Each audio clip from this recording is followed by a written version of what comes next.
ગુજરાત વિધાનસભા ચૂંટણીની તારીખો જાહેર થઈ ગઈ છે। તે બાદ ગાંધીનગરમાં ભાજપના રાષ્ટ્રીય પ્રવક્તા ઝફર ઇસ્લામે પોતાનું નિવેદન આપ્યું। કહ્યું કે જનતાનો વિશ્વાસ જીત્યો છે તો જનતા માટે કામ કરીશું। આ વખતે ભાજપ ઇતિહાસ રચશે।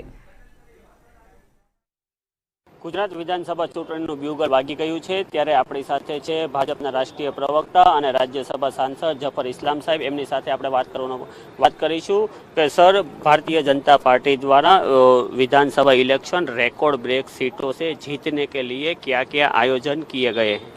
देखिए, हमारे जो जितनी भी स्ट्रेटेजी रहती है, स्ट्रेटेजी का एक प्रमुख बिंदु जो ये रहता है कि हमें जनता के बीच में जाके जनता के लिए काम करना है।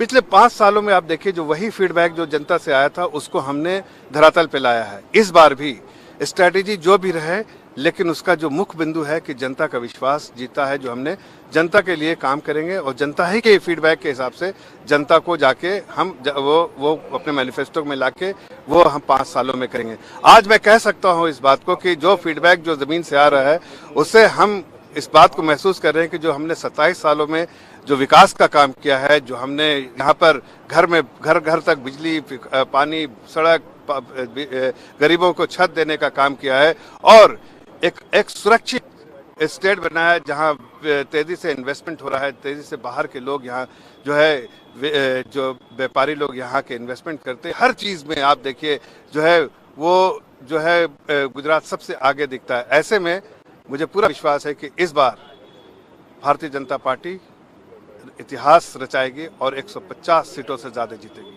सर, एक तरफ भारतीय जनता पार्टी है, दूसरी तरफ आम आदमी पार्टी और कांग्रेस का भी दावा है कि जनता 27 साल के भारतीय जनता पार्टी के शासन में महंगाई और बेरोजगारी से त्रस्त हो गई। कांग्रेस का दावा है कि हम 125 सीट से जीतेंगे। आम आदमी पार्टी का दावा है कि हम स्पष्ट बहुमति से गुजरात परिवर्तन के लिए तैयार है। जनता किसको अपना आशीर्वाद देगी? अब देखिए, दोनों कह रहे हैं कि 125 सीट से जीतेंगे, तो सीट तो 180, 81, 82, 80 सीट है, तो कहाँ से जीतेंगे भाई? दोनों कह रहे हैं 250 सीट जीत जाएंगे।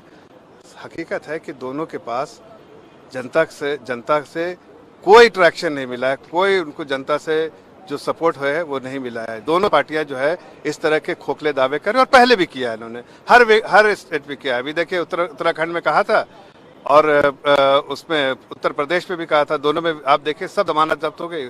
कांग्रेस की भी 0 सीट, इसकी भी 0 सीट, आपकी भी सीट।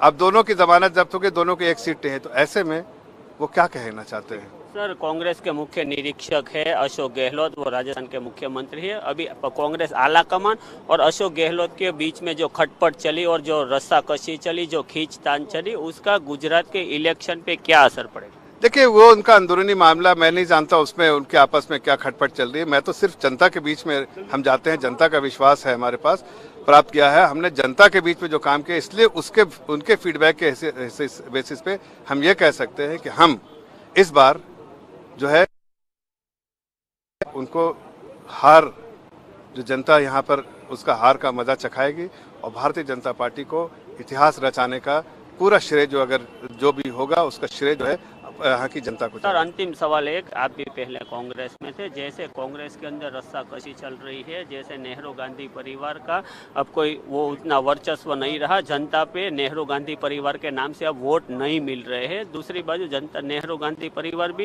कांग्रेस पार्टी से अपनी पकड़ नहीं खोना चाहता है। तो भारत की राजनीति में कांग्रेस का भविष्य क्या है आगामी दिनों? देखिए, कांग्रेस एक्सपोज हो चुकी है करप्शन के लिए, जो तुष्टीकरण के लिए, परिवारवाद के लिए, और ये सारी चीजें जो है डेमोक्रेसी के लिए बहुत खतरनाक है।